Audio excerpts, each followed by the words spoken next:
ఆంధ్రప్రదేశ్‌లో ఎన్నికలు దగ్గర పడుతూ ఉండడంతో ఏ పార్టీకి ఆ పార్టీ అలర్ట్ అవుతున్నాయి. గెలుపు గుర్రాలకే సీట్లు కేటాయించేలా చర్యలు తీసుకుంటున్నాయి.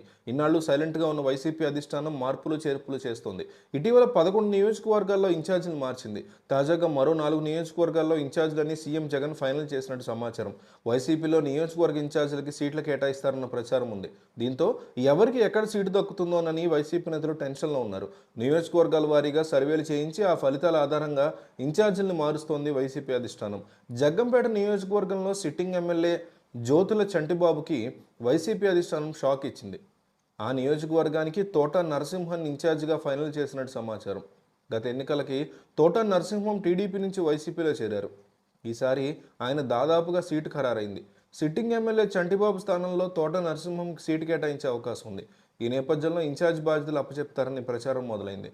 కాకినాడ సిట్టింగ్ ఎంపీ వంగా గీతని వచ్చే ఎన్నికల్లో అసెంబ్లీకి పంపాలని వైసీపీ భావిస్తోంది. ఆమెకి పిఠాపురం సీటు కేటాయించాలని వైసీపీ ప్లాన్ చేస్తుంది. ముందుగా ఆమెను పిఠాపురం ఇన్ఛార్జ్ ఫైనల్ చేయనున్నట్టు సమాచారం. పిఠాపురం సిట్టింగ్ ఎమ్మెల్యే పెండం దొరబాబు ఉన్నారు. రామచంద్రాపురం నియోజకవర్గంలో సిట్టింగ్ ఎమ్మెల్యే మంత్రిగా ఉన్న చెలిపోయిన వేణుగోపాలకృష్ణని రాజమండ్రి రూరల్ నుంచి బరిలో దింపాలని వైసీపీ అధిష్టానం భావిస్తోంది. చెల్లిపోయిన వేణుగోపాలకృష్ణకి రాజమండ్రి రూరల్ ఇన్ఛార్జిగా బాధ్యతలు అప్పచెప్పబోతున్నారు. రామచంద్రాపురం ఇన్ఛార్జిగా పిల్లి సుభాష్ చంద్రబోస్ కుమారుడు సూర్యప్రకాష్ ఇన్ఛార్జిగా నియమిస్తారని ప్రచారం నడుస్తోంది. ఇప్పటికే జిల్లాల వారీగా సర్వేలు పూర్తి చేసిన వైసీపీ అధిష్టానం ఇన్ఛార్జీల మార్పు పనిలో ఉంది. ఉమ్మడి కృష్ణా జిల్లాలో పలువురు సిట్టింగ్ ఎమ్మెల్యేలకి ఈసారి ఛాన్స్ ఉండదనే క్లారిటీ ఇచ్చినట్లు తెలుస్తోంది. దీంతో అధిష్టానం నుంచి ఎప్పుడు ఫోన్ వస్తుందోనని పలువురు వైసీపీ నేతలు ఆందోళన చెందుతున్నారు.